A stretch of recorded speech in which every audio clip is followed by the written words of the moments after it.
성령 강림으로 인한 소동, 놀라움 또는 호기심, 비난 이런 일들에 대하여 이제 베드로가 성령 강림이 가지는 의미를 설교하는 대목입니다.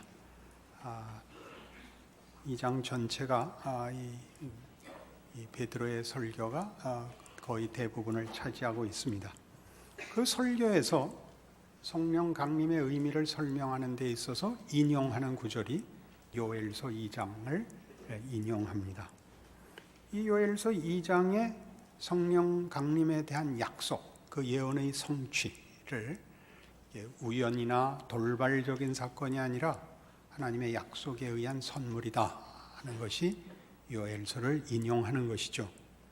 그러나 다시 한번 오늘 본문에 그대로 인용되고 있는 그 17절 이하의 말씀을 보시면 요엘서의 예언은 이렇게 되어 있습니다.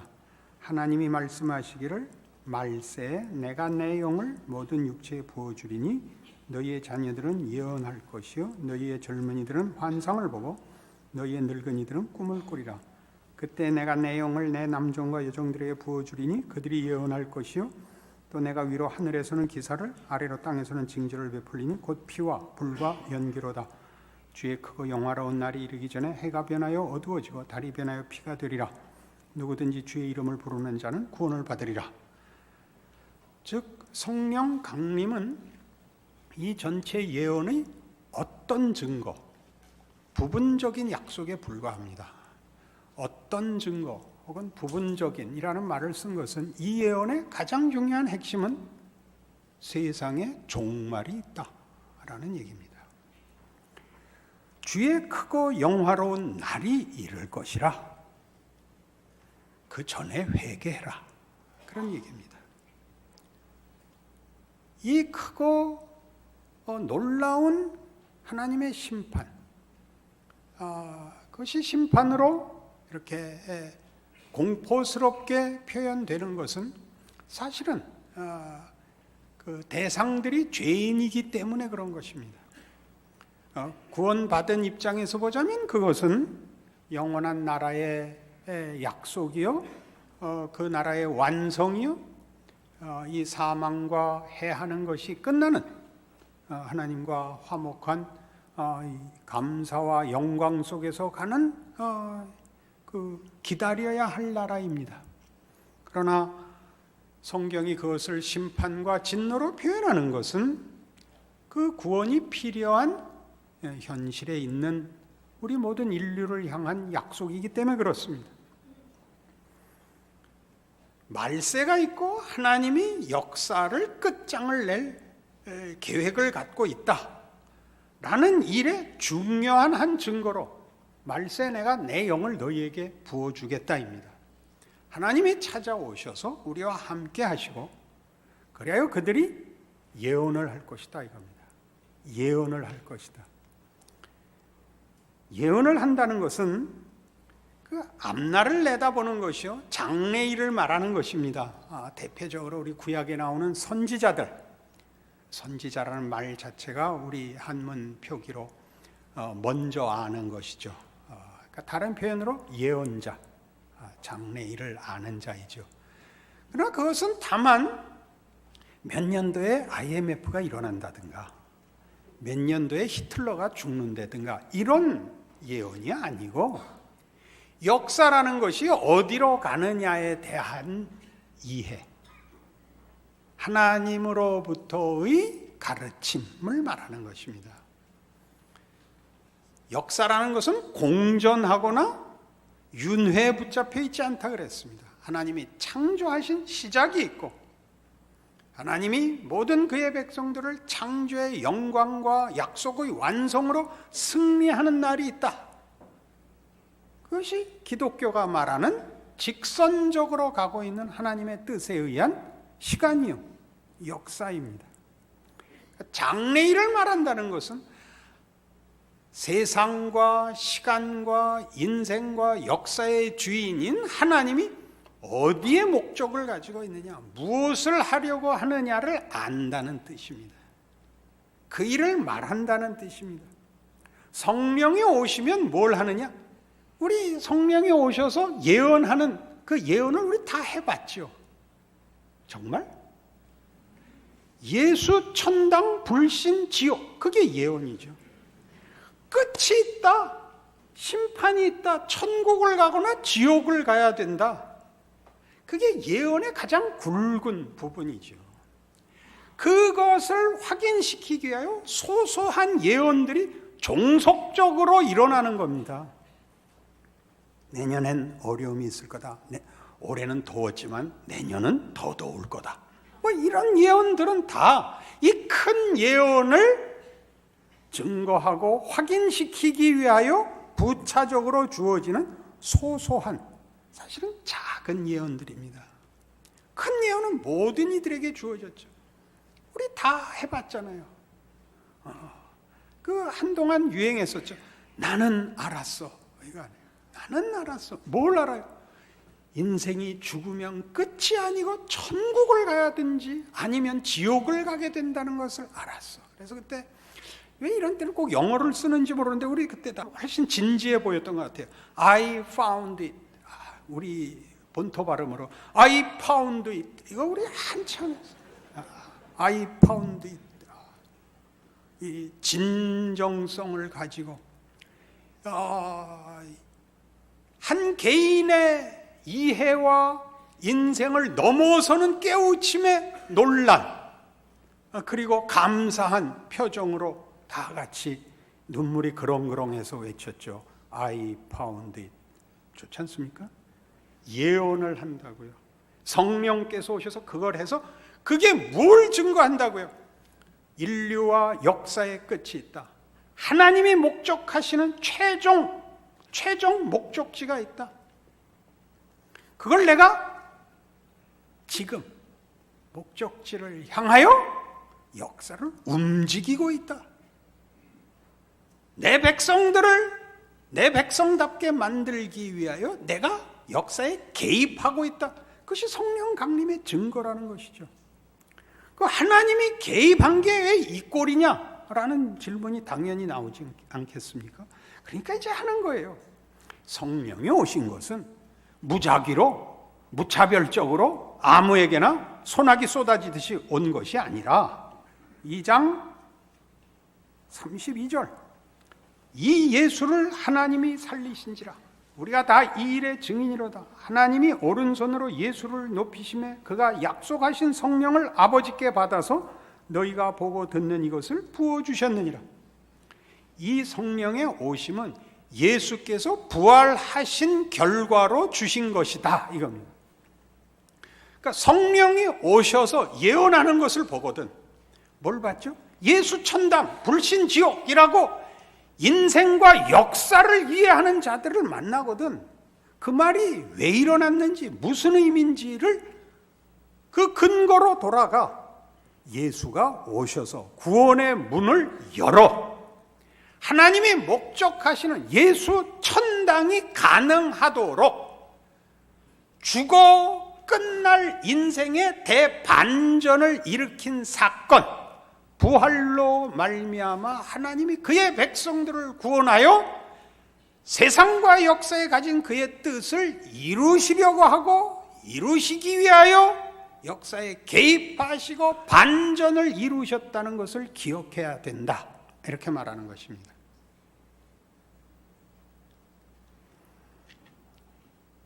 요한복음 16장에 가시면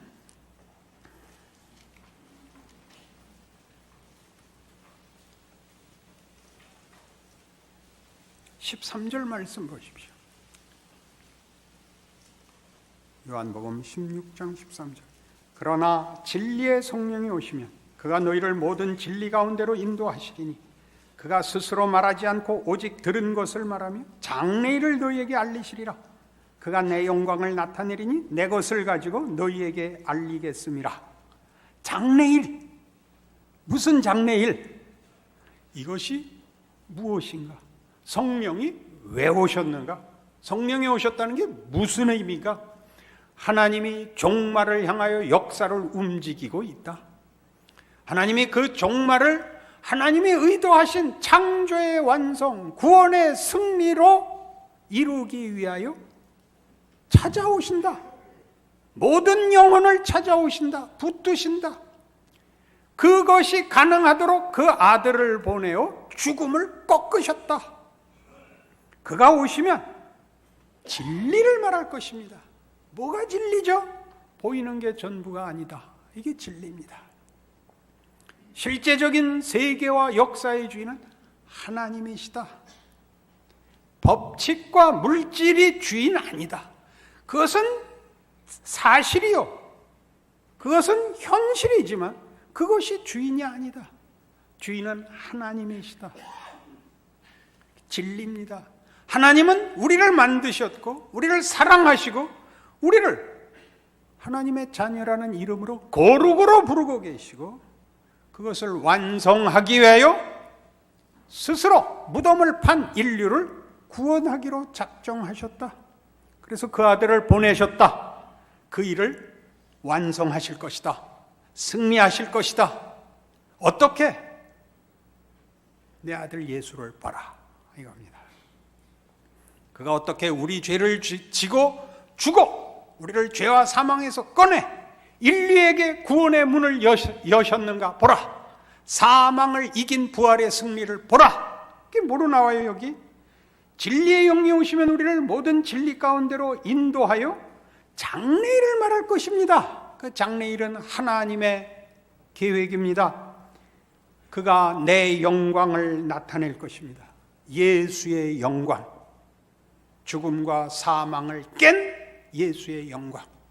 우리를 구원하기 위하여 하나님이 인간으로 찾아와 죽음 가운데 누운 우리를 구원하기 위하여 죽음을 뚫고 들어오신 하나님의 영광.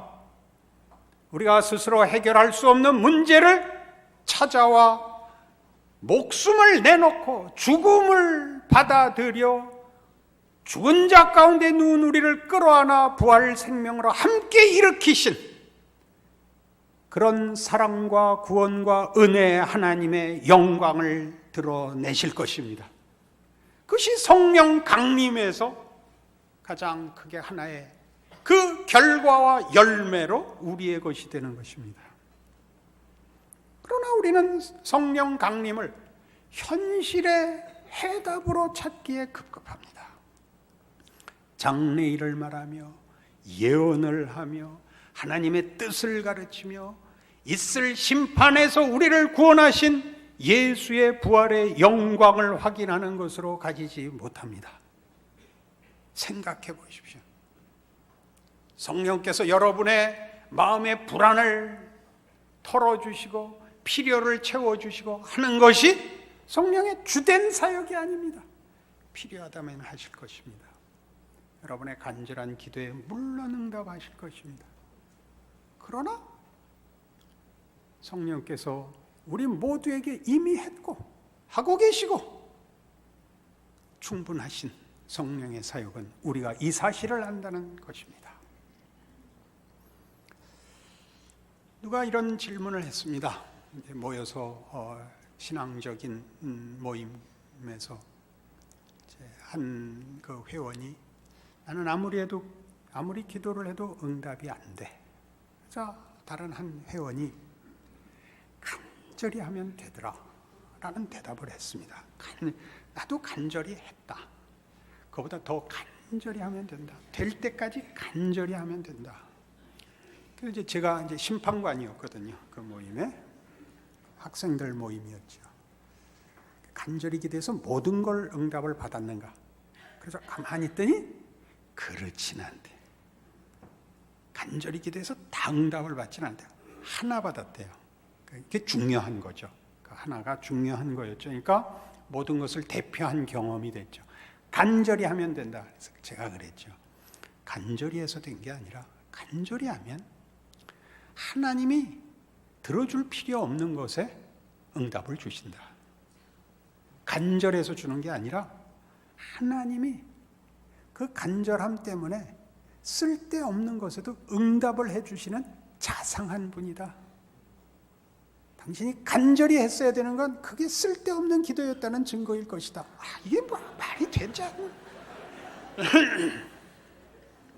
우리가 간절히 구하지 않은 것에 하나님이 가장 중요한 것을 하셨고 결과를 주셨어요.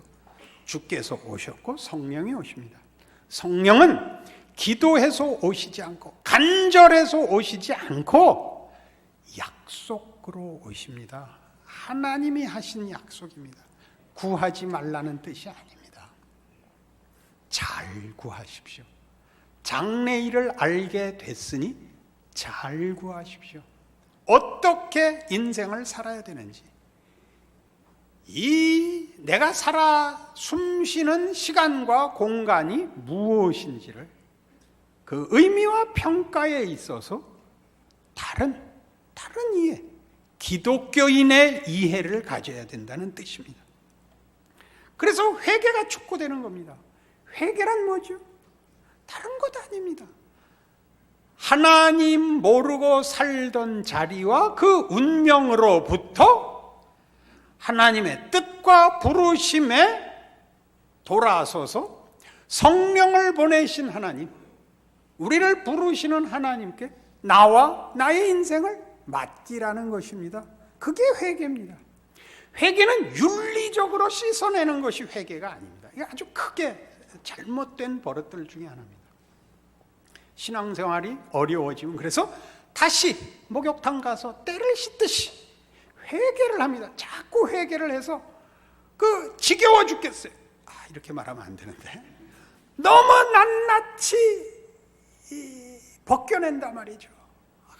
늘 못된 생각만 하고 한 번도 신앙적으로는 못 살고를 되뇌이는 것으로 회개를 하는 것이 아니라 돌아서 여러분이 사는 인생을 하나님의 사람으로 이해하고 순종하고 살으셔야 되는 겁니다.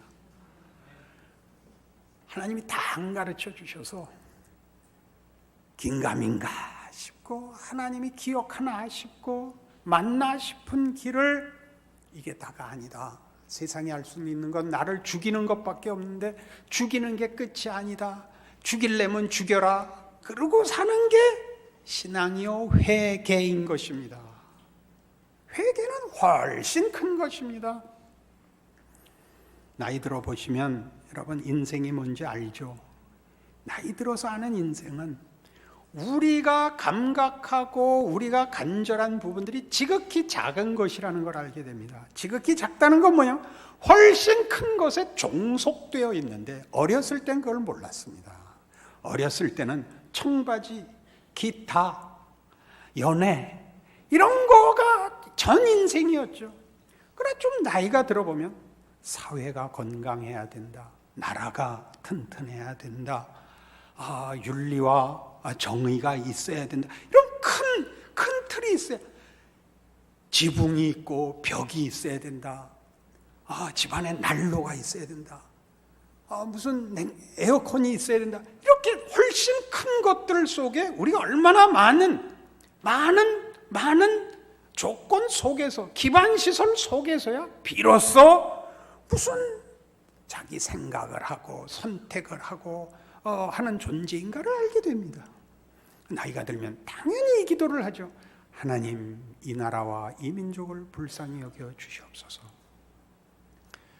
이 나라가 정치, 경제, 사회, 국방, 교육에 의존하고 있는 것이 아니라 하나님께 의존해야 된다는 것을 제가 압니다. 그러니 우리가 행한 대로 갚지 마시고 우리의 실력대로 처치하지 마시고 하나님의 은혜와 긍휼로 이 나라를 지켜주옵소서. 이 기도를 뺄 수가 없습니다.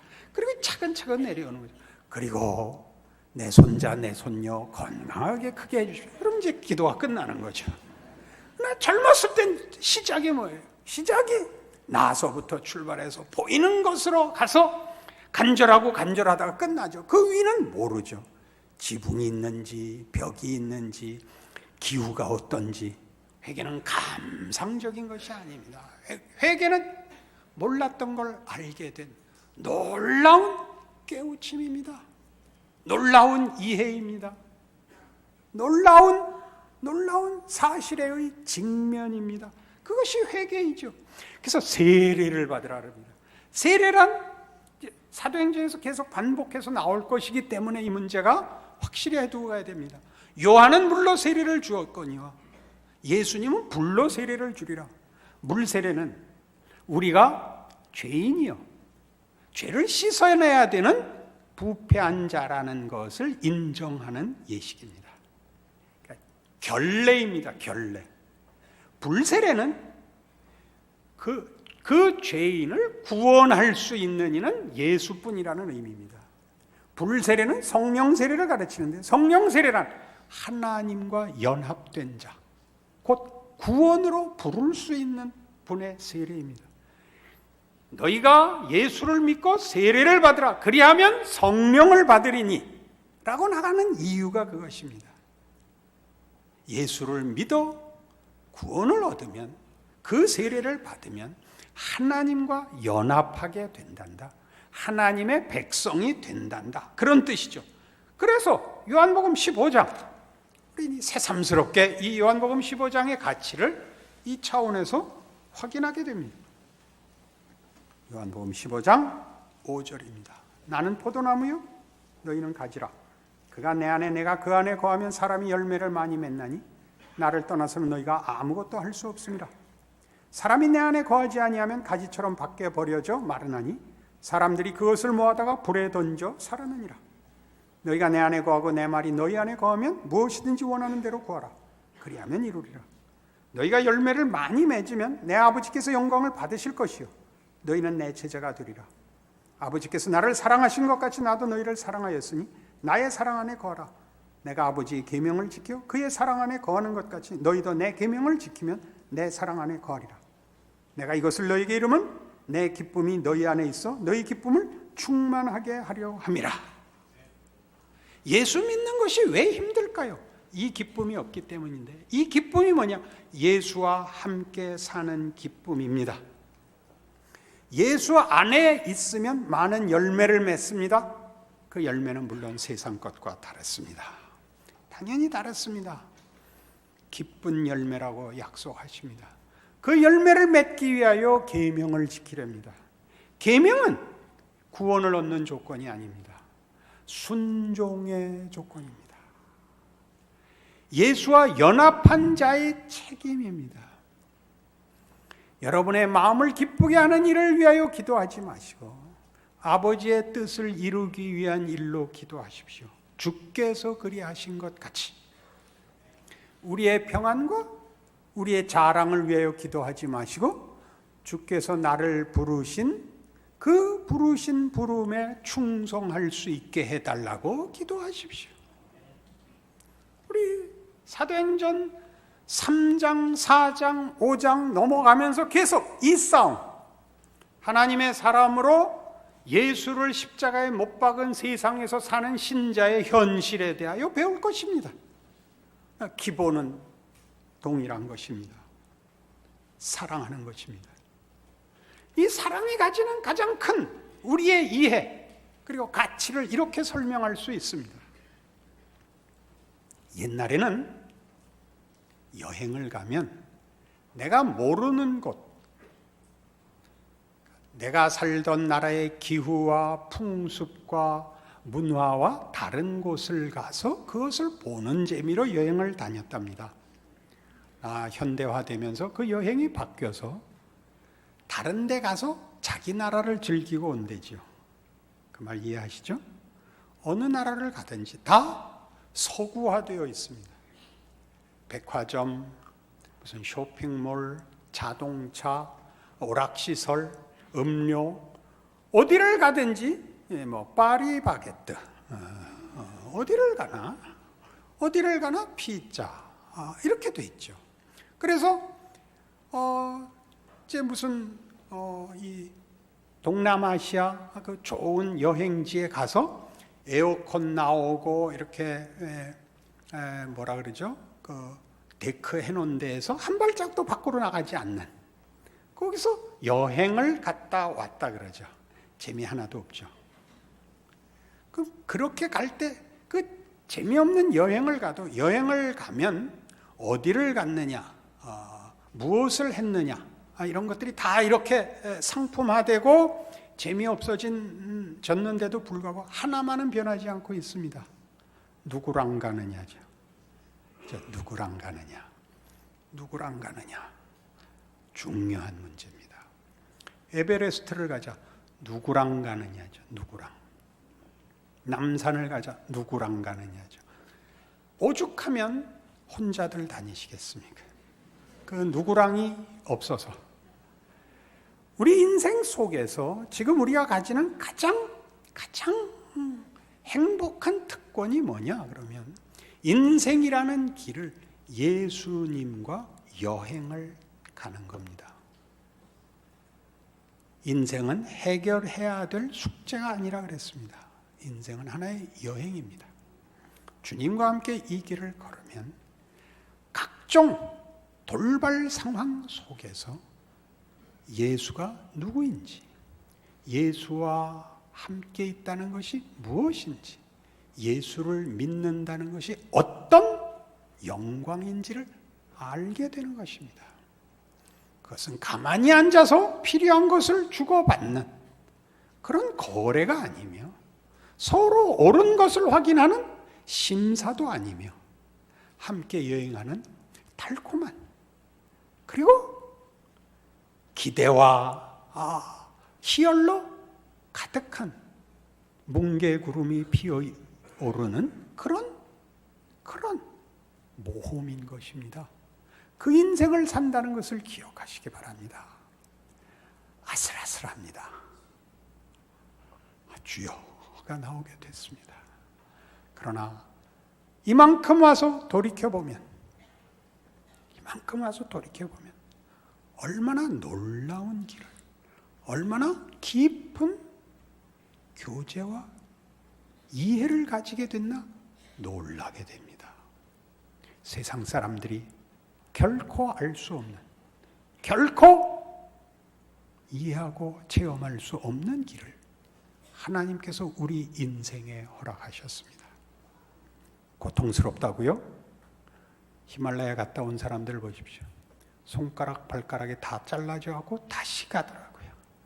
그 재미, 산이 부르는 소리, 찬송가도 있죠. 예수가 우리를 부르는 소리. 여러분이 가진 특권과 영광을 기억하시고 여러분이 예수를 믿는다는 고백 안에서 갖고 있는 종말관을 놓치지 마시고 힘있게 살아 승리하시는 모험을 사는 인생 되시기를 바랍니다. 기도하십시다. 하나님 아버지, 인생의 끝이 있고 그것이 영광으로 약속되어 있다는 사실을 압니다. 세상이 무섭고 세상이 크지만 세상은 사실 아무것도 아니라는 사실도 깨닫습니다. 세상은 마치 저 큰 산 같고 저 깊은 바다 같아서 쳐다볼수록 두려운 것이지만 사실은 아무것도 아닙니다. 우리가 올라가야 할 산이고 건너야 할 바다일 뿐입니다. 주께서 우리와 함께 하십니다. 주를 의지하여 우리가 그 길을 걸으면 그 속에서 하나님을 아는 기쁨과 자랑이 꽃을 피우며 우리가 누구인가를 아는 것과 하나님의 자녀로 사는 것이 어떤 복인가가 주렁주렁 열매 맺는 길이 될 것입니다. 그 길을 걷게 하옵소서.